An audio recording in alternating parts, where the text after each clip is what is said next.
បាទជំរាបសួរបងប្អូនថ្ងៃនេះខ្ញុំសូមណែនាំប៊ូ4ម៉ូតម៉ូតទី1នេះជាប្រភេទស្បែកគោព្រីមៀមជាមួយនឹងកែងស្តង់ដារ3សង់ទីម៉ែត្រម៉ូតបែបធុរជនស័ក្តិសមសម្រាប់គ្រប់កម្មវិធីតែម្ដងចំណែកឯម៉ូតទី2នេះជាការរចនាកែតម្រូវបន្ថែមជាមួយនឹងកែង4សង់ទីម៉ែត្រម៉ូតនេះមានអាយុកាលយូរមកហើយប៉ុន្តែនៅតែមើលមិនសាំភ្នែក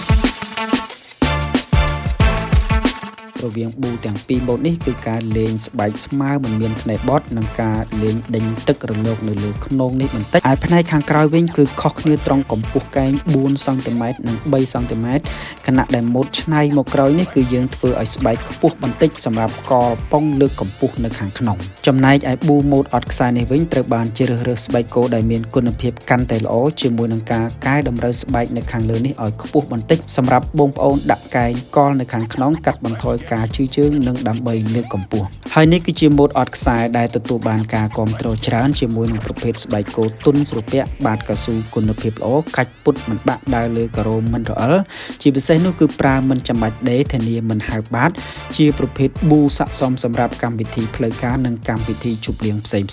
ប៊ូអត់ខ្សែពីរម៉ូតនេះជាការរចនាកែតម្រូវបន្ថែមពីគ្នាសម្រាប់តម្រូវការរបស់អតិថិជនខុសៗគ្នាខាងមុខនេះគឺខុសម៉ូតដែកនេះបន្តិចនិងស្បែកដែលបត់កាត់ទទឹងប៊ូចំណែកផ្នែកខាងក្រោយគឺកែង3សង់ទីម៉ែត្រដូចគ្នាប៉ុន្តែប៊ូដែលរចនាមកក្រោយនេះយើងធ្វើឲ្យស្បែកខ្ពស់បន្តិចសម្រាប់អតិថិជនដែលត្រូវការកលប៉ុងដើម្បីកាត់បន្ថយការឈរឬដើរយូរជើងជាពិសេសនោះគឺបងដែលត្រូវការកម្ពស់បន្ថែមយើងអាចកលប៉ុងចន្លោះពី2សង់ទីម៉ែត្រកន្លះទៅ5សង់ទីម៉ែត្រនៅខាងក្នុងនេះបន្ថែមសម្រាប់ប៊ូ4ម៉ូតនេះ2ម៉ូតបងប្អូនអាចក2សង់ទីម៉ែត្រកន្លះនិង3សង់ទីម៉ែត្រកន្លះនៅខាងក្នុងហើយ2ម៉ូតទៀតបងប្អូនក2សង់ទីម៉ែត្រកន្លះក៏បាន3កន្លះក៏បានឬក៏ក5សង់ទីម៉ែត្រសម្រាប់ពាក់ចូលរួមកម្មវិធីឬក៏ពាក់ក្នុងថ្ងៃរៀបអាពាហ៍ពិពាហ៍ជាដើមសម្រាប់បងប្អូនដែលមានតម្រូវការប៊ូពាក់ធ្វើការប្រចាំថ្ងៃពាក់ក្នុងកម្មវិធីពិសេសផ្សេងសូមធ្វើការបញ្ជាទិញតាមរយៈការឆាតមកកាន់ Page ឬ Link Telegram នៅខាងលើសូមអរគុណ